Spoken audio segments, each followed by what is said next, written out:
اعوذ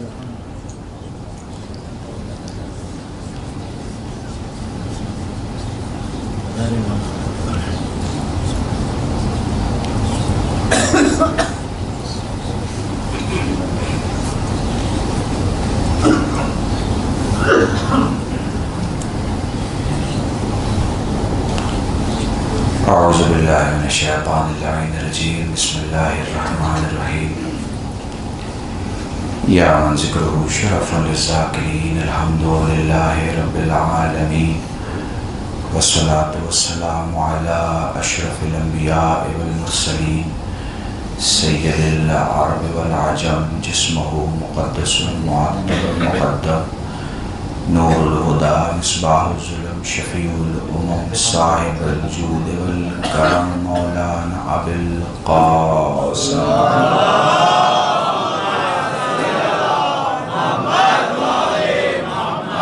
الطاہرین المعصومین المظلومین وشفیع المذنبین اما بعد فقد قال اللہ سبحانہ وتعالی فی القرآن الکریم بسم اللہ الرحمن الرحیم وما تشاءون الا ان یشاء اللہ صلوات پڑھیں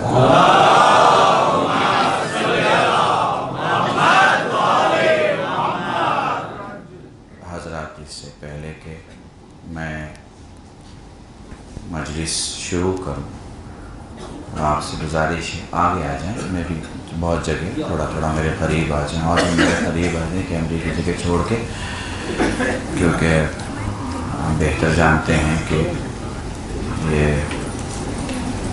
بیٹا آرام سے بیٹھنا، یہاں بیٹھنا تو آرام سے بیٹھنا، ٹھیک ہے کوئی بات نہیں بیٹا۔ آپ مومنین جانتے ہیں کہ ان 3 دنوں کی مجلس میں ہمیشہ کسی ایک عنوان سے پڑھتا ہوں، اور جیسا کہ مجھے ابھی بتایا گیا ہے کہ زینبیہ چینل پہ یہ لائیو ٹیلی کاسٹ بھی ہو رہا ہے، تو میری استھتی اور پرستھتی دونوں کو سمجھیے گا کہ مجھے کسی جملے کی ادائیگی کے بعد آپ کو اشارے میں یہ نہ کہنا پڑے کہ میں کچھ کہہ گیا، چونکہ اب اس کا زمانہ نہیں رہا، سمجھ رہے ہیں؟ چونکہ اگر آپ کو کہنا پڑ جائے اپنے مجمع سے کہ میں کچھ کہہ گیا تو مجمع وہاں نہیں ہے جہاں پہنچانا چاہ رہے ہیں۔ تو میری گزارش ہے کہ میرے ساتھ رہیے گا بھائی، پوری توجہ۔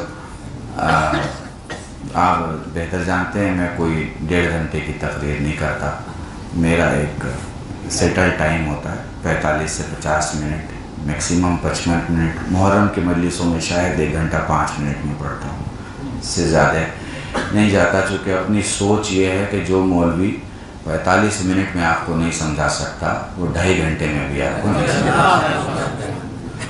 پوری توجہ اگر بھائی، تو یہ جو سسٹم ہے وہ بڑا صحیح ہے، انسان کا ذہن، اچھا ہم سائنٹیفک اگر بات کریں تو شاید یہ ابھی نئی تحقیق ہے کہ 20 منٹ سے زیادہ انسان کا ذہن کسی سبجیکٹ کو نہیں سن سکتا، یہ تو صرف اہل بیت کا نام ہے کہ پیدائش سے لے کے قبر تک بولتے جاؤ، زندگی ختم ہو جاتا ہے لیکن طلب ختم نہیں ہوتا، صرف اہل بیت کا نام، ان کے علاوہ کوئی ہے ہی نہیں دنیا میں۔ تو میں کوشش کروں گا کہ آپ بھی ادھر آ جائیں جاوید بھائی، اگر ہو گیا ہے تو آپ کو باہر رہنا چاہیے، درود پڑھیں محمد و آل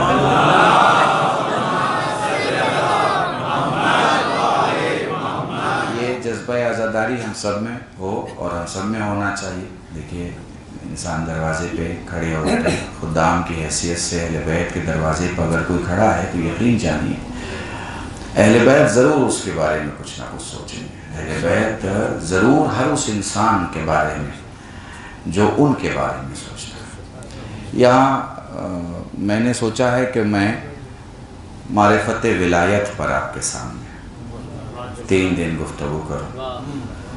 اب مسئلہ یہ ہے کہ مجھے جتنے سامنے سن رہے ہیں، اچھا 4 دن کا پروگرام ہے، میں نے 3 ہی دن سوچا تھا، 4 دن کا پروگرام، ٹھیک ہے۔ 4 دن جو ہے وہ میں آپ کے سامنے رہوں گا انشاءاللہ۔ اب یہ ہے کہ یہ لائیو ٹیلی کاسٹ ہے، اس کا آپ خیال رکھیے گا، میں نہیں رہا۔ میں تو ایک نارمل جیسے مجلس پڑھتا ہوں ویسے ہی مجلس پڑھوں گا، اور جو میرا طریقہ ہے اسی طریقے کو میں فالو کروں گا۔ ہم قرآن کی ایک آیت پڑھتے ہیں جب ہمارے یہاں مجلس ہوتی ہے، جب کوئی عالم، کوئی ذاکر، کوئی خطیب مجلس پڑھتا ہے تو قرآن کی ایک آیت پڑھتا ہے خطبے کے بعد، اور اسی سے اپنی گفتگو کو آگے لے کے چلتا ہے۔ قرآن دنیا کی اکلوتی کتاب، قرآن دنیا کی اکلوتی کتاب۔ اچھا، پڑھے لکھوں کا مجمع ہے، اس لیے بہت زیادہ مجھے دہرانے کی ضرورت نہیں پڑے گی۔ دنیا کی اکلوتی کتاب کہ دنیا کی ہر کتاب جس زبان میں ہوتی ہے اس کا ادب آگے ہوتا ہے، کتاب پیچھے ہوتی ہے۔ بڑے آرام سے پڑھوں گا تاکہ آپ آرام سے سمجھ سکیں۔ دنیا کی ہر کتاب، چاہے وہ قباطیسی میں لکھی ہوئی ہو، سریانی میں لکھی ہوئی ہو، عبرانی میں لکھی ہوئی ہو، لیٹن میں لکھی ہوئی ہو، فرینچ عربک میں لکھی ہوئی ہو، انگلش میں لکھی ہوئی ہو، اس کا لٹریچر آگے ہوتا ہے، معنی کتاب پیچھے ہوتے ہیں۔ یہ ممکن نہیں ہے کہ زبان پیچھے ہو اور کتاب آگے ہو۔ آ رہی ہے بات سمجھ میں؟ بھائی اس میں تو وضاحت دینے کی کوئی ضرورت نہیں ہے، ٹھیک ہے نا؟ ایسا ممکن نہیں ہے کہ زبان پیچھے ہو اور کتاب آگے ہو۔ ہمیشہ یہ ہوتا ہے زبان آگے ہوتی ہے، کتاب پیچھے ہوتی ہے۔ آ رہی ہے بات سمجھ میں؟ بہت صاف جملے استعمال کر رہا ہوں۔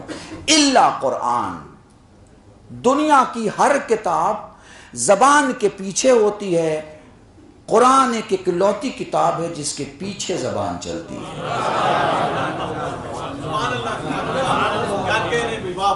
اکلوتی کتاب ہے دنیا کی جو لینگویج کے اصولوں پہ نہیں چلتی بلکہ لینگویج اس کے اصولوں پہ چلتا ہے۔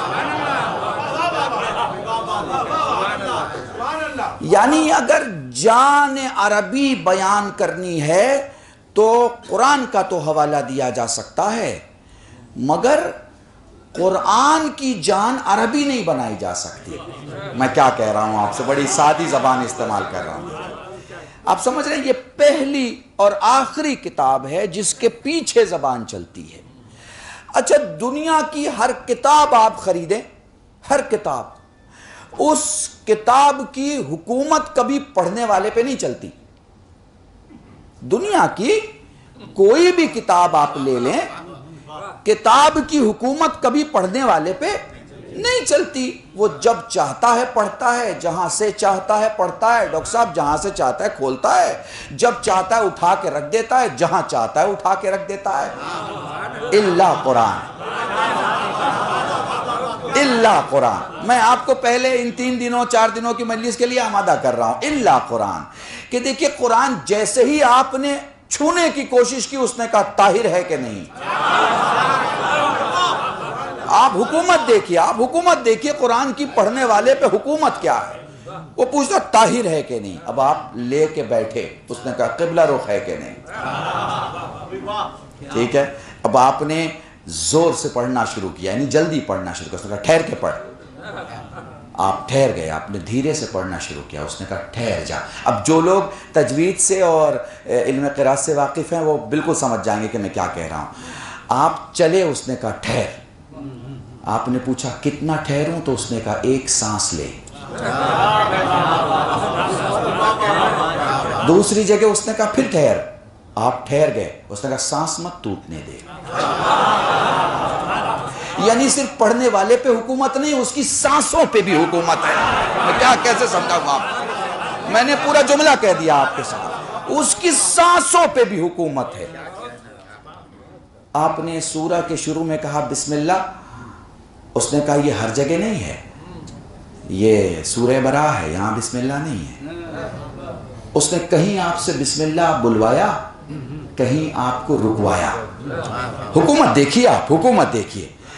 اب کوئی بھی اردو، عربی، فارسی پڑھنے والا جب بھی الف اور لام اور میم دیکھے گا تو اسے علم پڑھے گا۔ وہ دیکھے گا تو یہی پڑھے گا، چونکہ الف لام اور میم تو علم پڑھے گا، چاہے وہ اردو پڑھنے والا ہو، چاہے فارسی پڑھنے والا، چاہے عربی پڑھنے والا۔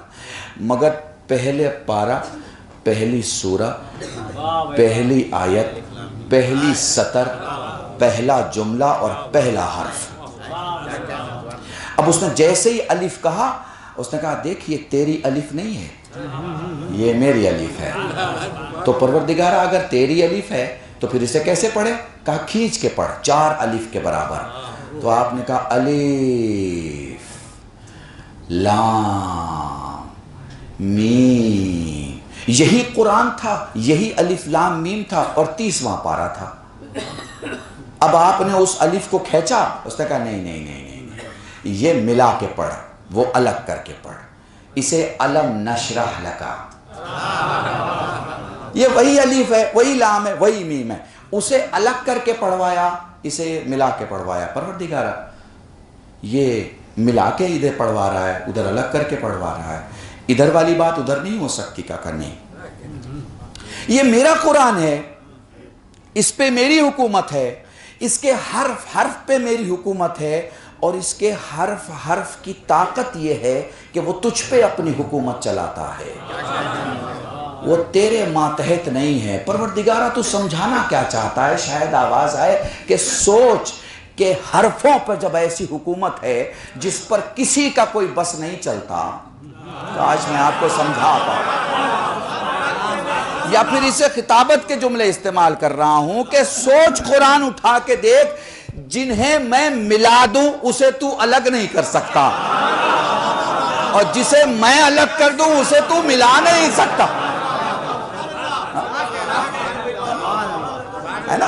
اب یہ اتنا جملہ تو ان کے لیے تھا جو مجھے ٹی وی پہ دیکھ رہے ہیں، مگر میرے لیے واجب ہے کہ میں آپ کے لیے ایک جملہ کہوں، جسے میں چادر میں ملا دوں اسے کوئی الگ نہیں کر سکتا۔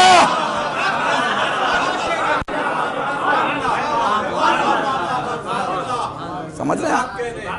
حضور یہ ہے، یہ قرآن ہے۔ پوری قرآن اٹھا کے دیکھ جائیے، پوری قرآن اٹھا کے دیکھ جائیے، اتنے مترجم ہیں، حنفی ہیں، مالکی ہیں، شافعی ہیں، حنبلی ہیں، سنی شیعہ ہیں، دیوبندی بریلوی ہیں، عربی دان ہیں، نون عربی دان ہیں، بہت سے لوگوں نے ترجمہ کیا قرآن کا، مگر یہ الف لام میم کا ترجمہ نہیں کرتے، الف لام میم کے نیچے الف لام میم لکھتے ہیں۔ بھیا کیوں؟ جب آپ نے اتنی آیتوں کا ترجمہ کیا ہے تو ایک لفظ کا کیوں نہیں کرتے؟ یہ ماتر 3 حرف ہی تو ہیں، ان کا ترجمہ کر دو، ان کا ترجمہ کر دو۔ ان کا نہیں کر سکتے، نہیں کر سکتے ترجمہ۔ کیوں نہیں کر سکتے؟ کہا ان آیات میں بات ہے، ان حرفوں میں راز ہے۔ میں نے بہت بڑا جملہ آپ کے سامنے کہا، باتوں کا ترجمہ ہو سکتا ہے، راز کا ترجمہ نہیں ہو سکتا۔ راز تو اسی وقت سمجھ میں آتا ہے جب پردہ اٹھتا ہے اور آنے والا آتا ہے۔ درود پڑھیں محمد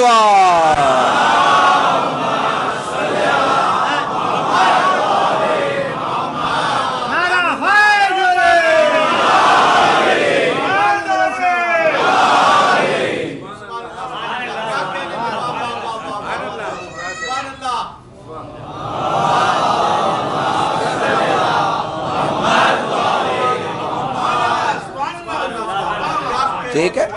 بات سمجھ میں آ رہی ہے آپ کی؟ ٹھیک ہے، جسے میں الگ کر دوں اسے زندگی میں تو کیا مرنے کے بعد بھی تم نہیں ملا سکتے، اور جسے میں ملا دوں اسے نہ تم زندگی میں الگ کر سکتے ہو نہ زندگی کے بعد الگ کر سکتے ہو۔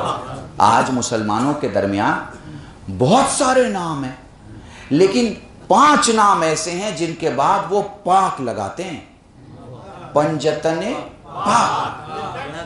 اس ہندوستان کے 7,50,000 گاؤں میں، جہاں 4,80,000 گاؤں میں مسلمان ہیں، جب پنجتن کہیں گے اکیلا نہیں کہیں گے، پنجتن پاک۔ کیوں؟ نام بہت سارے ہیں، مگر جہاں پاکیزگی کی بات ہوگی وہاں بس پنجتن کا نام،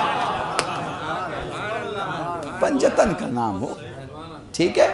تو حضور یہ قرآن ہے جس کی حکومت پڑھنے والے کے اوپر ہے، پڑھنے والے کے اوپر۔ اب یہ اب تک کا جملہ سارے مسلمانوں کے لیے تھا، اب ذرا شیعوں کے لیے جملہ کہنے جا رہا ہوں۔ قرآن کیا ہے؟ قرآن ورثہ ہے، تو جب ورثہ اتنا بڑا ہے تو وارث کتنا بڑا ہوگا؟ اب وارث کا جلال دیکھنا ہے تو مسجد میں آ جاؤ، جمعہ کا خطبہ ہو رہا ہے، عالم خدا کا نام لے رہا ہے، پبلک بیٹھی ہوئی ہے، رسول کا نام، اہل بیت کا نام لیا جا رہا ہے، پبلک بیٹھی ہوئی ہے۔ ابھی جیسے ہی آپ کے وقت کے امام کا نام لیا گیا سارے لوگ کھڑے ہو گئے۔ میں آپ سے سوال کرتا ہوں، بھائی کون آ گیا؟ آپ کیوں کھڑے ہو گئے ہیں؟ یہ کس کی تعظیم ہو رہی ہے؟ آپ کہیں گے مولانا یہ تو وقت کے امام کا نام لیا گیا ہے، تو پھر آپ کھڑے کیوں ہو گئے ہیں؟ آپ کہیں گے حضور یہ احترام ہے، تو جس کی غیبت کا یہ جلال ہے۔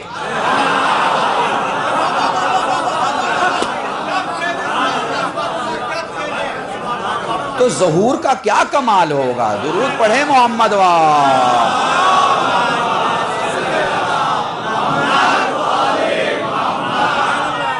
سلامت رہیں۔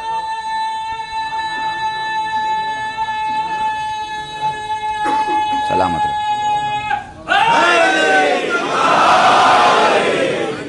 پرکشش ہوگی فضا، نور کا موسم ہوگا۔ جب پرکشش ہوگی فضا، نور کا موسم ہوگا۔ ایک اشاروں پہ فقط شعلہ بھی شبنم ہوگا۔ جب پرکشش ہوگی فضا، نور کا موسم ہوگا۔ ایک اشارے پہ فقط شعلہ بھی شبنم ہوگا۔ کہ کیسے آئے گا جس دن تیرا بیٹا زہرا، کیسے آئے گا جس دن تیرا بیٹا زہرا کربلا کی طرح کعبے میں بھی ماتم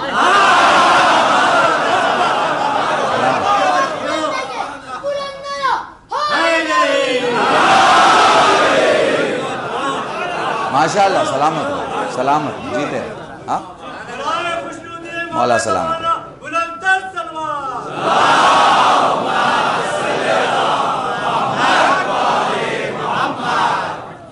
ابھی میں ڈاکٹر صاحب سے بات کر رہا تھا بنگلور کی مجلس میں، میں نے ایک جملہ کہا اور میرے ذہن میں یہ خیال آیا، اور یہ حقیقت سے بھرا ہوا خیال تھا۔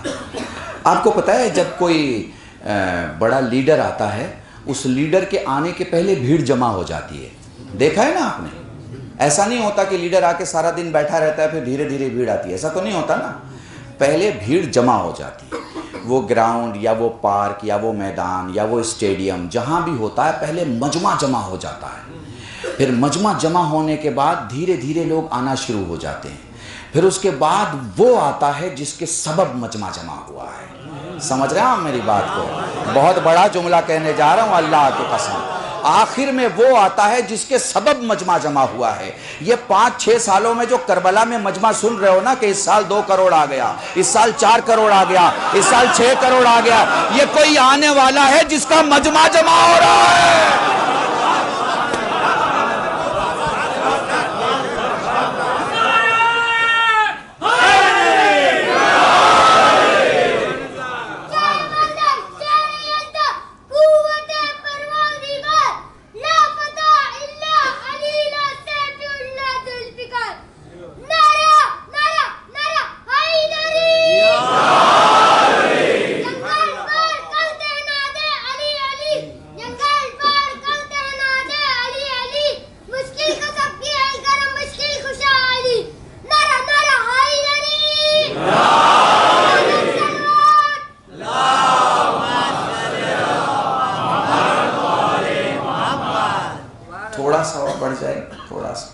ذرا سا اور آگے آ جائے، ذرا سا، حالانکہ اب جگہ نہیں بچی،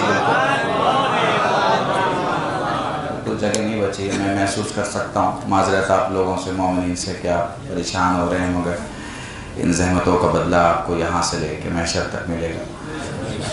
یہ بڑی مجلس سید الشہداء ایک بہت بڑا مقام ہے۔ یہ جو نعرے آپ سنتے ہیں، جو چھوٹے چھوٹے بچے لگاتے ہیں نعرے، انہیں بہت غور سے سنا کیجئے، چونکہ سننے سے بھی بیماری دور ہوتی ہے۔ نعرے کا جواب تو آپ تب لگائیں گے جب آپ کی صحت اچھی ہو، روح جب مضبوط ہوگی تو جواب ضرور اندر سے آئے گا، مگر جب تک اندر سے جواب ٹھیک سے نہیں آ رہا ہے سنیے تاکہ بیماری سسٹم کی ٹھیک ہو جائے۔ درود پڑھیں محمد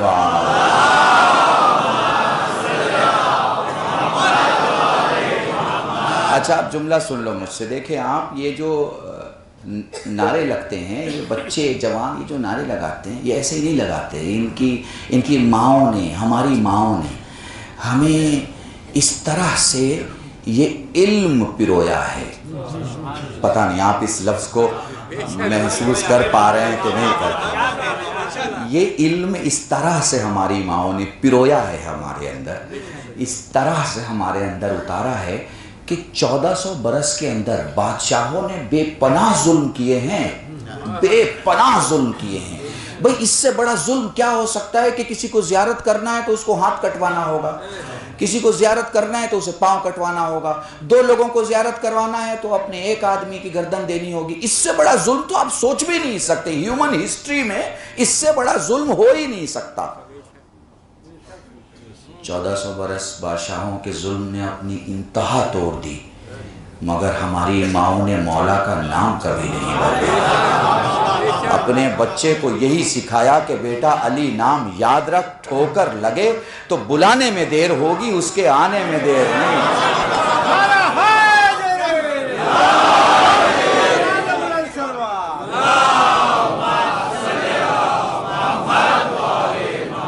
اچھا میری تقریر دوسری طرف چلی جائے گی، مگر آپ کے جوش مودت کو دیکھتے ہوئے میں وضاحت بھی کر دوں. حرہ نام ہے، حجاج کا زمانہ ہے. کتنا بڑا ظالم ہے. میں روایت پیش کرتا ہوں اور جو کچھ بھی پڑھوں گا سنی شیعہ کتابوں کی ذمہ داری سے پڑھوں گا. اتنا ظالم تھا کہ جب تک 7 سر محب آل محمد کے کٹے ہوئے سامنے نہیں دیکھتا تھا تب تک ناشتہ نہیں کرتا تھا. ٹھیک ہے نا، اتنا بڑا ظالم تھا. کوفے میں ایک بی بی ہے جس کا نام حرہ ہے. وہ کام کیا کرتی ہے؟ وہ کام یہ کرتی ہے کہ وہ حدیثوں کو لکھتی ہے، گھروں کی عورتوں کو ٹیچ کرتی ہے. وہ بتاتی ہیں کہ سنو تمہارا شوہر آئے تو اس سے ضرور پوچھنا کہ پیغمبر نے علم کے بارے میں کہا تھا کہ میں علم کا شہر ہوں، کون دروازہ ہے؟ آپ سمجھئے بات کو ذرا، آپ مینٹل لیول کو سمجھئے، ہے نا، آپ سمجھئے گا. تو وہ کہتی تھی کہ ہاں بہت مشہور حدیث ہے، شہر علم نبی ہیں اور علی دروازہ. کہا وہ تو تم کو پتا ہے، بس شوہر سے پوچھنا بھول تو نہیں گیا. ہے نا. بہنوں کو بتاتی تھی کہ بھائیوں سے سوال کرنا، ماؤں کو بتاتی تھی کہ بچوں سے سوال کرنا. اور یہ پوری کی پوری سسٹم ایڈوکیشن کی ان کی چل رہی تھی.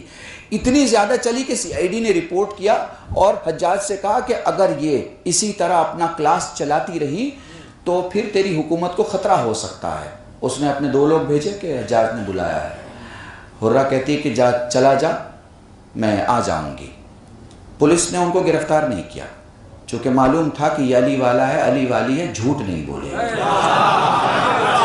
اس چیز کو سمجھیے گا، اس چیز کو حس کیجئے گا. جو مولائی ہوتا ہے وہ جھوٹا نہیں ہو سکتا. حس کیجئے گا اس بات کو، یہ دونوں چیزیں ایک ساتھ جمع نہیں ہو سکتی. سمجھ گئے؟ اس پولیس والے کو پتا تھا کہ بول دیا ہے کہ آ جاؤں گی دربار میں تو آ جائیں گی. اب میں ذرا تیاری آپ کو سنا رہا ہوں، بس ذرا محسوس کر لینا، سننا مت مجھے، محسوس کر لینا مجھے. محسوس کرو گے تو دور تک مجھے لے کے جاؤ گے، سنو گے تو ذہن سے نکل جائے گا. حرہ نے خود کفن پہنا، اپنے لباس پہ کافور ملا، کافور کی خوشبو گھر میں پھیلی. بچوں نے سوال کیا اماں کہاں جا رہی ہو؟ کہا بادشاہ نے بلایا. اچھا اماں، لیکن وہ تو مار دے گا. تو فرماتی ہیں کہ اب تک ولایت انعام میں ملا تھا، اب ولایت کے لیے قربانی دینے کا وقت آ گیا. سمجھ گیا؟ اچھا سنیے، اب وہ عورت جو اس کے دربار میں جا رہی ہے، جس کے دربار میں روز 7 سر کاٹے ہی جاتے ہیں، مطلب یہ ایڈیشن ٹو آل ظلم جو ہو رہا ہے اس کے علاوہ یہ ایوری ڈے ہونا ہی ہونا ہے. پورے دربار میں کہیں کھڑی نہیں رہی، سیدھے جا کے بادشاہ کے سامنے کھڑی ہو گئی، سیدھے. اور بادشاہ کہتا ہے کہ آنے والی تو نے مجھے سلام نہیں کیا. حرہ کا پہلا جملہ جو پوری دنیا کے لیے ایک درس ہے، کہتی ہیں سلام ہم انہیں کیا کرتے ہیں جو ہدایت پہ ہوں.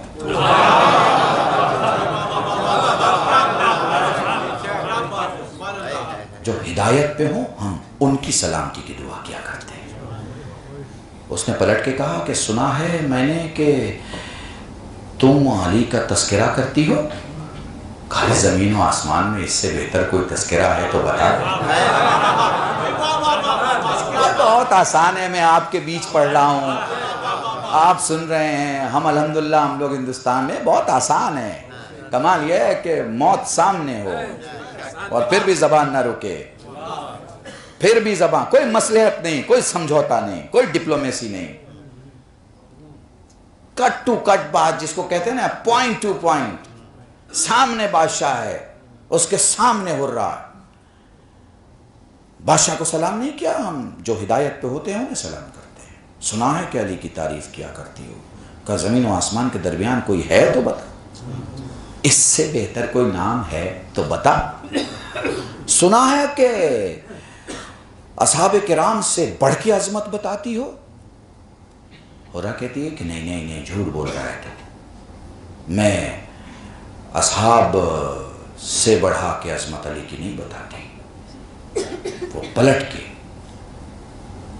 پوچھتا ہے میں نے تو سنا ہے کہ تو اصحاب سے زیادہ عظمت بتاتی ہے علی کی. کہا یہ بتا کہ انبیاء افضل یا اصحاب افضل؟ اس نے کہا انبیاء افضل. تو کہا جو خود انبیاء سے افضل ہو.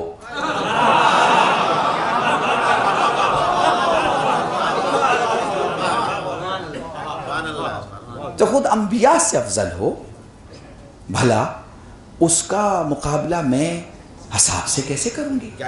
یہ ممکنات میں سے نہیں ہے، میں نے ایسا کچھ بھی نہیں کیا. کہا اچھا انبیاء سے افضل کیسے؟ کہا اچھا ایک بات بتا، آدم جب جنت میں تھے تو ساری فیسیلیٹیز کا استعمال کر رہے تھے؟ اس نے کہا ہاں. اچھا پھر ایک بات بتا، آدم جب جنت سے زمین کی طرف آئے تو لباس لے کے آئے تھے یا چھوڑ کے آنا پڑا؟ اس نے کہا چھوڑ کے آنا پڑا. پھر یہ بتا آدم نبی ہے نا، آدم اللہ کے بہت بڑی شخصیت ہے نا، خدا کی طرف سے زمین پہ آنے والی ہیں. اب یہ بتا کہ جب انہیں جنت سے لباس چھوڑ کے آنا پڑا تو میں کیوں نہ اسے افضل بتاؤں جس کے بچوں کے لیے جنت سے لباس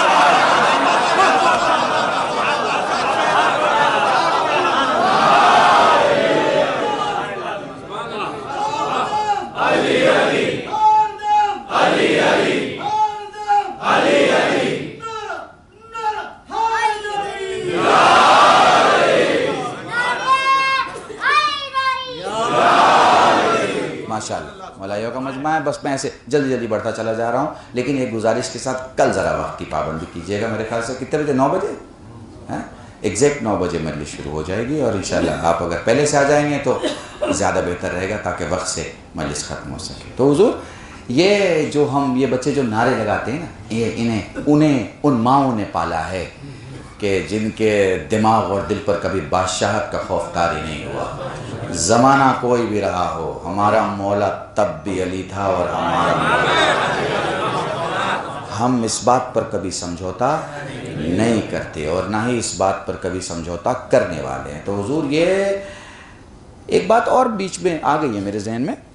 جنرلی ہمارے ہاں بھائی، جنرلی ہمارے ہاں یہ بیان کیا جاتا ہے کہ اہل بیت کا قرآن سے رشتہ بہت بڑا ہے، اور اس کی دلیل ہمارے ہاں یہ دی جاتی ہے کہ صاحب امام حسین گئے تو قرآن کی تلاوت کی اور مولا علی آئے تو قرآن کی تلاوت کی. نو ڈاؤٹ یہ معجزات ہیں، یہ کرامت ہیں، مگر اہل بیت کو یہ دکھانے کی ضرورت نہیں ہے کہ میرا قرآن کا رشتہ کیا ہے، کیونکہ اہل بیت خود قرآن ہیں. میں بہت اہم جملہ کہہ رہا ہوں، اسے محسوس کرنا. اہل بیت خود قرآن ہیں. اہل بیت نے قرآن کی تلاوت اس لیے نہیں کی کہ وہ اپنا اور قرآن کا رشتہ دکھائیں، چونکہ رشتہ ان کے بیچ میں ہوتا ہے جہاں دو لوگ الگ ہوں. جہاں دو لوگ الگ ہوں وہاں رشتہ ہوتا ہے. یہاں تو خود رسول کہہ رہے ہیں قرآن علی کے ساتھ، علی قرآن کے ساتھ. ٹھیک ہے، اب ذرا سا غور کیجئے گا. یہ جو حسین نے نوک نیزہ پہ، اب یہ مصائب کے جملے مگر میں فضائل میں پڑھ رہا ہوں، ٹھیک ہے، اب اسے غور کیجئے گا، بس حس کیجئے گا میں کیا کہہ رہا ہوں، آپ کو کیا سمجھانا چاہ رہا ہوں. اب یہ دیکھیے گا بہت نزدیک جا کے کہ یہ نوک نیزہ پر جو تلاوت ہو رہی ہے اور یہ تلاوت جو نوک نیزہ پر حسین کر رہے ہیں یہ کس بات کی طرف اشارہ ہو رہا ہے؟ تو آپ ذرا امام حسین کے دو پہلوؤں کو غور کیجئے گا۔ جناب سکینہ جب گئی ہیں شام غریبہ میں اور نشیب سے آواز سنی ہے، اسے ہے پورے مصائب کے جملے ہیں مگر میں فضائل میں پڑھ رہا ہوں، شاید ذہن میں مولویوں کے آتا ہوگا مگر شاید پڑھا نہیں گیا ہے، یہ میں آپ کو الگ انداز سے لے کے چلتا ہوں۔ دیکھیے حسین جس وقت اپنی بیٹی کو بلا رہے ہیں اس وقت بدن پہ سر ہے یا نہیں ہے؟ نہیں ہے، تو جسم بول رہا ہے، ٹھیک ہے؟ سمجھ رہے ہیں میری بات آپ؟ بھائی اسے محسوس کیجئے گا، سنیے گا مت، محسوس کیجئے گا، جسم بول رہا ہے۔ اور جب نوک نیزہ پہ ہیں تو جسم موجود ہے؟ نہیں ہے، تو کیا بول رہا ہے؟ سر بول رہا ہے۔ اگر ہم میڈیکل سائنس کے حساب سے دیکھیں تو جو انسان بولتا ہے وہ کیسے بولتا ہے؟ دماغ سے جو کیمیکل ریئیکشنز ہوتے ہیں 6500 6200 سے کچھ زیادہ ہیں جو انسان کو اس کے حیات کے معاملات بتاتے ہیں کہ اسے کیا کیا کرنا ہے، ٹھیک ہے نا؟ تو اسے یہ بھی پتا ہوتا ہے کہ پھیپھڑے کو کتنا آکسیجن کس الفاظ کی ادائیگی کے لیے دینا ہے۔ مثلا مجھے فے بولنا ہے تو میرے پھیپھڑے میں انبلٹ ہے یہ علم کہ اسے کتنا آکسیجن میرے منہ میں دینا ہے، کیونکہ اگر وہ آکسیجن زیادہ آ جائے گا تو میں فے نہیں بول پاؤں گا، میری آواز فے کو ادا نہیں کر پائے گی۔ بات سمجھ رہے ہیں آپ؟ ٹھیک آ رہی نا؟ تو اب یہ بتائیے کہ جو انسان بولتا ہے اس میں جبڑے کا کمال ہے یا جسم کا کمال ہے؟ تو اگر آپ میڈیکل سائنس کو دیکھیں، کیا ڈاکٹر صاحب یہاں بیٹھے ہیں تائید کریں گے کہ یہ جو آدمی بولتا ہے اس میں پھیپھڑے کا کمال ہوتا ہے، چونکہ پھیپھڑا آکسیجن کو سپلائی کرتا ہے۔ اگر پھیپھڑا آپ کا ختم ہو جائے آپ نہیں بول سکتے ہیں۔ زبان کا کیا کمال ہوتا ہے؟ زبان جبڑے کے درمیان موجود ہوا کو کاٹتی ہے اور کاٹ کے ڈھکیل دیتی ہے، باہر جو چیز آتی ہے وہ حرف بن کے وجود سامنے آتا ہے، آپ کے فے، لام، کاف، میم، تو یہ باہر آتا رہتا ہے، ٹھیک ہے نا؟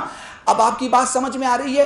انسان جو بولتا ہے وہ یہاں کا کمال ہے، یہاں کا کمال نہیں ہے۔ یہاں سے آکسیجن آتا ہے اور یہ آکسیجن اس علم کے ساتھ آتا ہے کہ کس حرف کی ادائیگی میں کتنی ہوا کی ضرورت ہے۔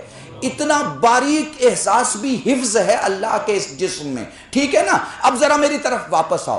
وہ جو نوک نیزہ پہ تلاوت ہو رہی ہے وہ یہ دکھانے کے لیے نہیں ہو رہی ہے کہ میرا قرآن کا رشتہ کیا ہے، وہ یہ دکھانے کے لیے ہو رہی ہے کہ وہ شام سے دور کربلا میں جو بدن تم نے پامال کر دیا نا وہ مرا نہیں، زندہ ہے۔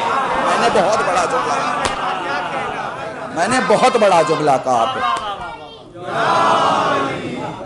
ایک بار باواز بلند درود پڑھے محمد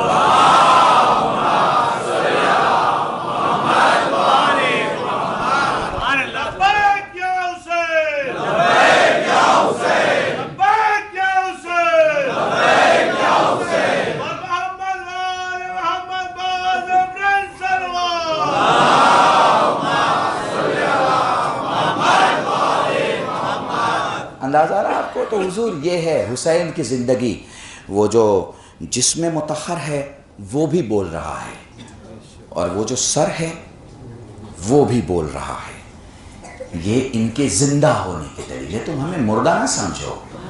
اور یہ تو ٹھیک، ان کے جو چاہنے والے ہیں وہ بھی نہیں مرتے، وہ بھی مر کے زندہ رہتے ہیں۔ اگر یہ سچ نہ ہوتا تو ہم مردوں کے کاندھے پکڑ کے اسماعیل فام نہ کہتے۔ یہ سن اور سمجھ یہ اس بات کی دلیل ہے کہ شیعہ وہ قوم ہے جس کے مرے ہوئے بھی نہیں مرتے، تو امام کیسا مرا ہوا ہو سکتا ہے؟ درود پڑھے محمد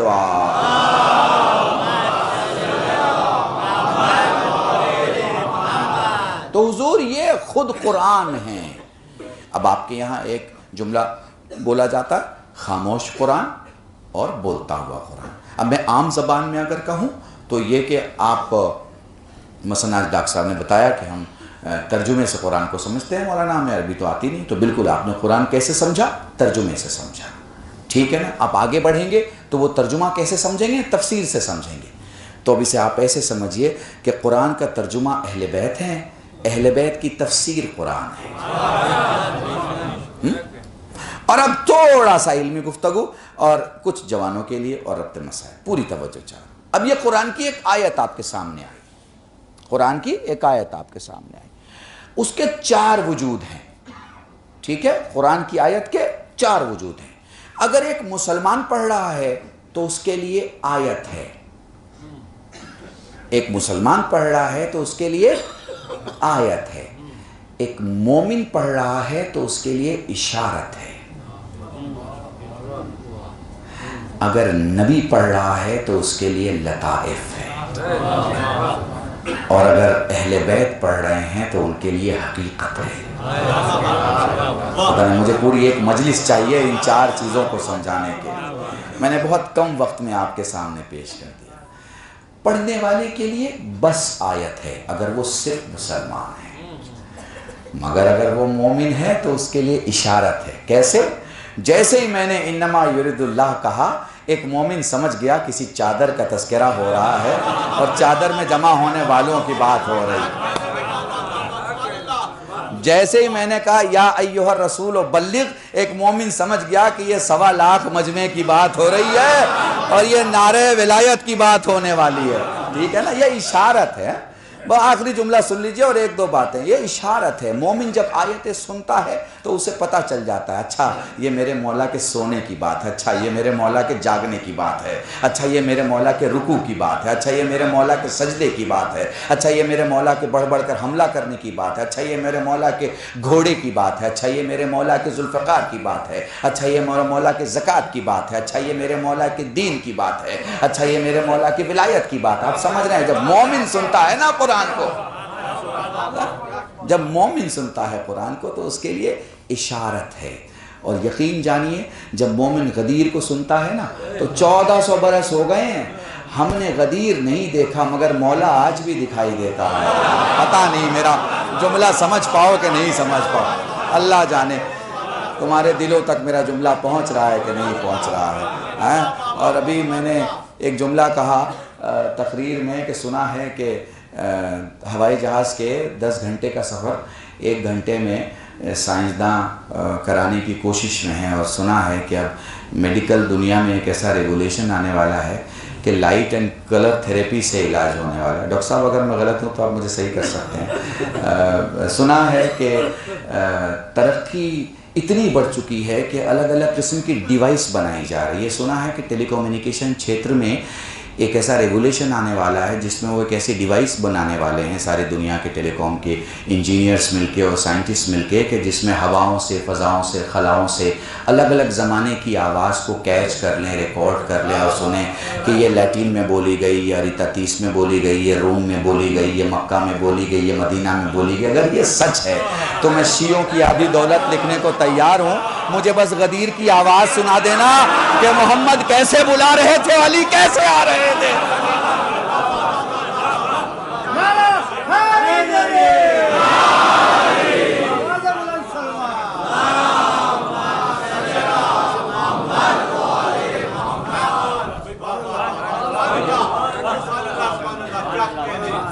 تو حضور یہ قرآن ہے کہ اہل بیت قرآن دونوں باہم۔ علامہ وحید الزماں بہت بڑے اہل سنت کے اسکالر ہیں، وہ لکھتے ہیں کیا کہوں علی کے بارے میں کہ علی نہ محمد سے الگ نہ قرآن سے الگ۔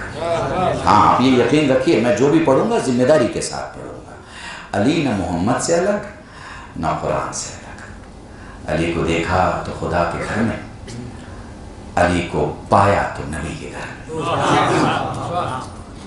وہ کہتے ہیں کہ قرآن دیکھ لو اور رسول کو دیکھ لو تو دونوں علی کی زندگی میں، اور کیا شان ہے، کیا شان ہے اللہ کی قسم۔ پیغمبر اپنے اصحاب کے بیچ سوالوں کا جواب دے رہے ہیں، تبھی کوئی سوال کرتا ہے نبی اللہ روئے زمین پر آپ کے بعد سب سے افضل کون ہے؟ تو کہا کل آنا اس کا جواب دے دوں گا۔ آنے والا کل آیا۔ پیغمبر نے فرمایا سامنے کے کمرے میں چلا جا، دیکھ کون ہے۔ جب وہ دوسرے کمرے میں گیا تو دیکھا علی سجدے میں ہے۔ علی کی زبان پر ایک دعا ہے، پروردگارا تجھے محمد کے وجود کا واسطہ میرے شیعوں کو بخش دے۔ واپس پلٹے کہ یا رسول اللہ وہاں تو علی ہیں۔ جب رسول کے اتاق میں کمرے میں حجرے میں آئے تو دیکھا رسول بھی سجدے میں ہے، اور رسول کی زبان پر ایک جملہ ہے پروردگارا تجھے علی کے وجود کا واسطہ میری امت کو معاف کر دے۔ سمجھ رہے ہیں آپ؟ یہ خوبصورتی آپ کو بتانے والی قوم صرف شیعت ہے، چونکہ ہمارے یہاں سوال کرنے والا ایک ہوتا ہے، جواب دینے والے 14 ہوتے ہیں۔ ہمارے یہاں کسی سوال کے جواب میں یہ نہیں کہا جاتا کہ ہمیں نہیں معلوم ہے۔ اب سوال یہ ہے کہ اتنے بڑے لوگوں کی چاہنے والی ہم قوم ہیں، تو سنیے، ہم ان کے چاہنے والے ہیں، ان کے شیعہ نہیں ہیں، ہم ان کے محب ہیں، ہم ان کے محب ہیں، ان کے شیعہ نہیں ہیں۔ کوئی کنفیوژن میں نہ رہے، ان کے شیعہ بہت بڑے لوگ ہوتے ہیں، ان کے شیعہ اتنے بڑے لوگ ہوتے ہیں جن کی مرضی سے ان کی موت آتی ہے۔ ان کے شیعہ بڑے لوگ ہیں، ہم لوگ چاہنے والے ہیں ان کے۔ ٹھیک ہے، بات سمجھ میں آ رہی ہے؟ ہم ان کے محبین میں سے ہیں، ہم ان کے زوار ہیں، ہم ان کے عزادار ہیں، ہم ان کے تعزیہ دار ہیں۔ الحمدللہ برادران اہل سنت اس ملک میں شیعوں سے زیادہ تعزیہ دار ہیں، بس تھوڑا سا وہ طریقہ ٹھیک کر لیں۔ ابھی ہمارے ایک سنی عالم دین نے کہا کہ تم اگر اپنے بچے کے جنازے کو لے کے جاؤ گے تو کیا ڈھول بجا کے جاؤ گے؟ ڈھول بجا کے تو نہیں جاؤ گے نا، تو اب حسین کے تعزیے کو لے کے جا رہے ہو تو اس احترام کے ساتھ جاؤ، جس احترام کے ساتھ تعزیے کو لے جایا جاتا ہے۔ میں آپ کو بتاؤں، اب وقت آ گیا ہے کہ اگر وحدت ہونی ہے تو وہ صرف حسین کے حوالے سے ہوگی۔ ساری دنیا حسین کے نام پہ جمع ہو رہی ہے، ساری دنیا میں آپ سرچ کرو، ساری دنیا حسین کے نام پہ جمع ہو رہی ہے۔ اور اب چونکہ میں مصائب کی منزل کی طرف آنا چاہ رہا ہوں، اور اس سے پہلے میرا طریقہ ہے کہ میں 5 منٹ اپنے جوانوں سے بات کرتا ہوں۔ ہاں، یہ بہت اہم ہے، ذمہ داری ہے، سر پہ پگڑی ہے تو تھوڑا سا گفتگو کر لیں آپ سے۔ ایک اچھا، اگر کہنا ہی ہے تو آیت اللہ دستغیب کے ہی جملے سے کہہ دوں تاکہ بات اور بھی پختہ ہو جائے۔ آیت اللہ دستغیب مسجد میں بیٹھے ہیں، اچانک میں ایک جوان آیا اور جوان نے آ کے اللہ اکبر اور نماز شروع کر دی۔ جیسے ہم لوگ نماز پڑھتے ہیں، ایک رکعت کے فوراً بعد دوسری رکعت، اور دوسری ختم ہو اس سے پہلے تیسری رکعت، اور تیسری مکمل نہ ہو اس سے پہلے چوتھی رکعت۔ ٹھیک ہے نا؟ اب اس سے اچھا ترجمہ تو میں نہیں کر سکتا، ٹھیک ہے؟ تو وہ سب ہو رہا تھا کہ اچانک آغا نے اس جوان کے نماز ختم ہونے کے بعد اسے بلا کے پوچھا، تو کیا کر رہا تھا؟ اب آپ تو پڑھے لکھے لوگ ہیں، آپ کوشچن کا مطلب سمجھ سکتے ہیں کہ تو کیا کر رہا تھا۔ جب عالم دیکھ رہا ہے کہ وہ نماز پڑھ رہا ہے تو پوچھنا نہیں چاہیے، مگر پوچھنا اتنا مضبوط تھا کہ جوان سمجھ گیا کہ اس سچے عالم نے جو پوچھا ہے اس کا مطلب ضرور ہے۔ تو کیا کر رہا تھا؟ کہا سرکار، میں تو اذان کے بعد مسجد میں آ کے اللہ سے بس یہ کہنے آیا تھا کہ میں باغی نہیں ہوں۔ تو نے مؤذن سے بلوایا ہے تو میں حاضر ہو گیا ہوں، میں باغی نہیں ہوں۔ جو لوگ بھی نماز نہیں پڑھتے دراصل میں وہ بغاوت کا اعلان کرتے ہیں، اور پریکٹیکلی بغاوت کا اعلان کرتے ہیں۔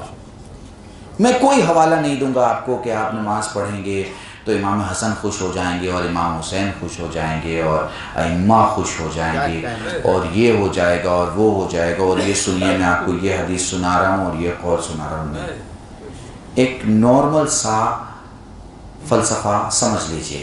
کسی کمپنی میں آپ کام کرتے ہیں، ایک دن آپ لیٹ ہو گئے، 2 دن آپ لیٹ ہو گئے، تیسرے دن آپ نے چیئرمین سے کہا کہ بارش بہت ہو رہی تھی، تو وہ پلٹ کے کہتا ہے سو واٹ، ٹریفک بہت تھا، وہ آپ سے پلٹ کے کہتا ہے سو واٹ، تو آپ کبھی بھی اس کے اس جواب کو غلط نہیں لیتے۔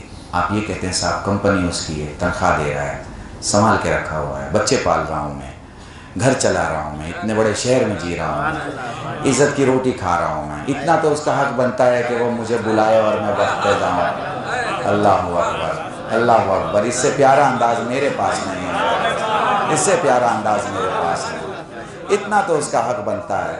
میں کتنے دن کہوں گا کہ آندھی چل رہی تھی، ٹریفک تھا، بس لیٹ تھی، بیوی نے ناشتہ نہیں بنایا تھا، بچے کو اسکول چھوڑ کے جانا تھا، گاڑی خراب ہو گئی تھی، تیل نہیں مل رہا تھا، جام میں پھنس گیا تھا، یہ ہو گیا تھا، وہ ہو گیا تھا. اس کے پاس بھی تو وقت ہے نا، وہ بھی تو کہہ سکتا ہے نا جب چیئرمین ہو کے میں کھڑا ہوں تو کیوں نہیں آ رہا ہے. ٹھیک ہے نا، سمجھ لیجیے آپ بات کو. تو جب بھی یہ کالی مسجد سے جاتی ہے نا، جب بھی یہ اذان مؤذن کی آواز جب بھی آپ سنتے ہیں نا، تو آپ بس یہ سوچا کیجئے کہ بلا لیا گیا ہے. اب ہمیں جا کے یہ بتانا ہے کہ میں تیرا باغی نہیں ہوں، میں گنہگار ضرور ہوں مگر میں باغی نہیں ہوں. درود پڑھیں محمد و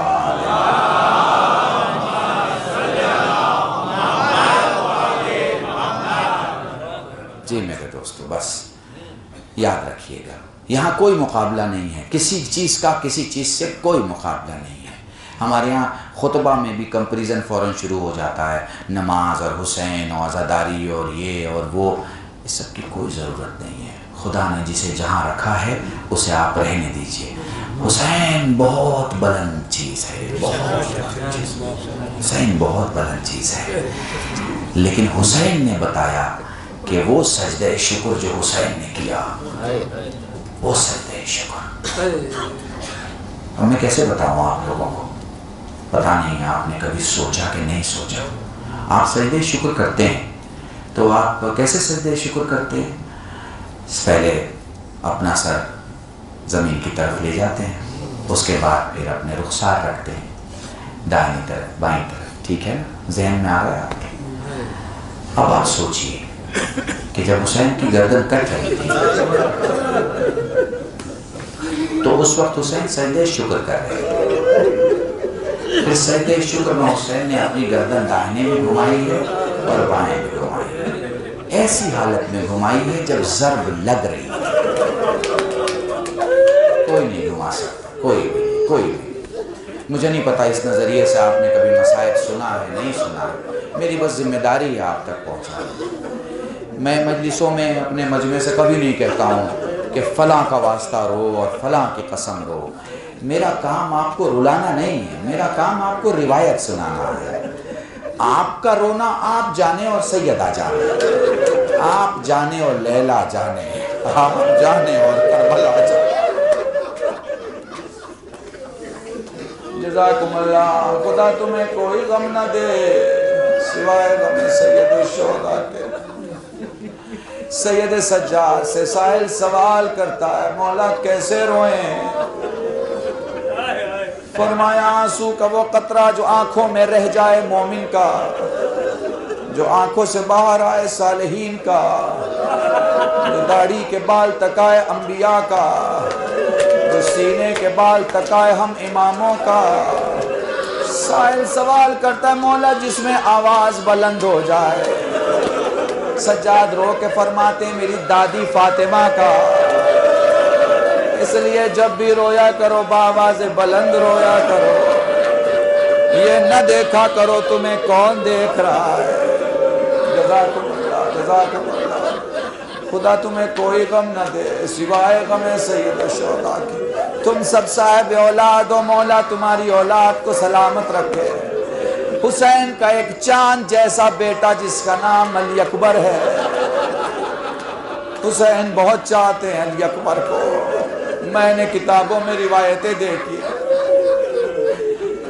مدینے کے بازار میں ایک دن علی اکبر سے حسین کہتے ہیں لال کچھ مانگ لے.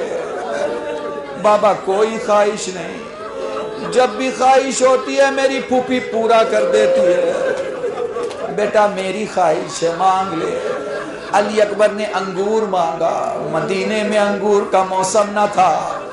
حسین نے ایک ہاتھ میں اپنے علی اکبر کا چہرہ لیا، دوسرا ہاتھ آسمان کی طرف اٹھایا، جنت سے انگور منگوائے، علی اکبر کی خدمت میں پیش کیا. اب ذرا انصاف کرنا، یہی حسین ہے، یہی علی اکبر ہے، مگر مدینے کا بازار نہیں کربلا ہے. علی اکبر فرماتے ہیں بابا پیاس مارے ڈالتی ہے. جزاکم اللہ، جزاکم اللہ. میں تمہیں 2-3 روایتیں سناتا ہوں تاکہ سمجھ سکو حسین علی اکبر کو کتنا چاہتے تھے. تاریخ کہتی ہے 82 بار حسین نے اٹھنے کی کوشش کی، مگر میرا مظلوم امام جب اٹھ نہ سکا، ذوالجناح نے طواف کیا، اپنے کو قریب حسین پہنچا کے کہا مولا ایک کام کر۔ حسین ذوالجناح سے کہتے ہیں کیا کہنا چاہتا ہے؟ مولا یوں کر کے خود کو میری پیٹھ پہ ڈال دے۔ ذوالجناح کیا کرے گا؟ تیرے نانا کے روزے پہ لے جاؤں گا، تیری ماں کی قبر پہ لے جاؤں گا، تیرے بابا کے مزار پہ لے جاؤں گا۔ فرمایا ذوالجناح وہ دیکھ میرا نانا موجود ہے، وہ دیکھ میرا بابا موجود ہے، وہ دیکھ میری ماں موجود ہے۔ حسین نے اپنے ہاتھوں کو اٹھایا، کہا ذوالجناح تو اپنی گردن میرے بازوؤں کے درمیان لے آ۔ مولا کیا کرنا چاہتا ہے؟ کہا دھیرے دھیرے مجھے اٹھا۔ دھیرے دھیرے ذوالجناح نے گردن اٹھانا شروع کی، ذرا اور اٹھا، ذرا اور اٹھا۔ ذوالجناح پوچھتا ہے مولا کیا دیکھنا چاہتے ہو؟ اے ذوالجناح ذرا دیکھو تو صحیح میرا علی اکبر کہاں سو رہا ہے۔ اے ذوالجناح ذرا دیکھو تو صحیح میرا علی اکبر کہاں سو رہا ہے۔ جزاکم اللہ۔ بس آخری جملہ مسائب کا اور مجلس تمام ہے۔ وہ لوگ 11 محرم قافلہ روانہ ہو گیا، وہ لوگ 13 محرم آ گئی۔ خولی اپنے ایک ظالم دوست سے باتیں کر رہا ہے، وہ کہتا میں نے راستے میں بڑی عجیب چیز دیکھی۔ ظالم سوال کرتا ہے خولی سے تو نے کیا دیکھا؟ وہ کہتا میں نے یہ دیکھا کہ میں جدھر جدھر علی اکبر کا سر لے جاتا ہوں حسین کی آنکھیں ادھر ادھر جاتی ہے۔ میں حسین کو اور تکلیف دینا چاہتا ہوں۔ وہ کہتا ہے جسے قتل کر دیا اسے تکلیف کیسے دے گا؟ کہا نہیں میں علی اکبر کے سر کو حسین سے جدا کر دوں گا، علی اکبر کے سر کو حسین سے جدا کر دوں گا۔ تاریخ کے جملے ہیں صبح کو جب حسین کا صندوق کھولا گیا سر موجود نہ تھا۔ ظالم تازیانہ لے کے کھڑا ہوا، سید سجاد کی پشت پہ تازیانوں کے نشان۔ سجاد کھڑے ہوئے بابا تیرے سجاد میں طاقت نہیں ہے، دھیرے سے قدموں سے آگے آئے۔ علی اکبر کے صندوق کو کھولا، دیکھا حسین کا سر اکبر کے سر کے ساتھ۔ ایک باپ اپنے بیٹے سے کہہ رہا ہو اے میرے لال دنیا نے تجھے بڑی بے دردی سے مارا، آئے کربلا آئے عاشور۔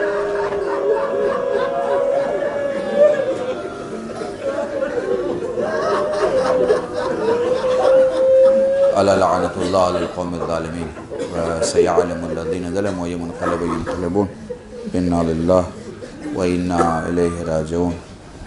اللهم ارزقنا ایمانا صادقا ولسانا ذاکرا وعلما نافعا وولدا صالحا وعملا متقبلا وتوبة نصوحا وصلی اللہ علی محمد وآلہ الطیبین الطاہرین بفضلک ورحمتک یا ارحم الراحمین۔ پروردگار ہم اس جو غریبوں کو توغر بنا، بیمار و بیمار کربلا سید سجاد کے صدقہ شفاء کلی عطا فرما۔ ہماری جو مائیں بہنیں بیمار و بیمار مدینہ جناب سورہ کے صدقہ میں شفاء کلی عطا فرما۔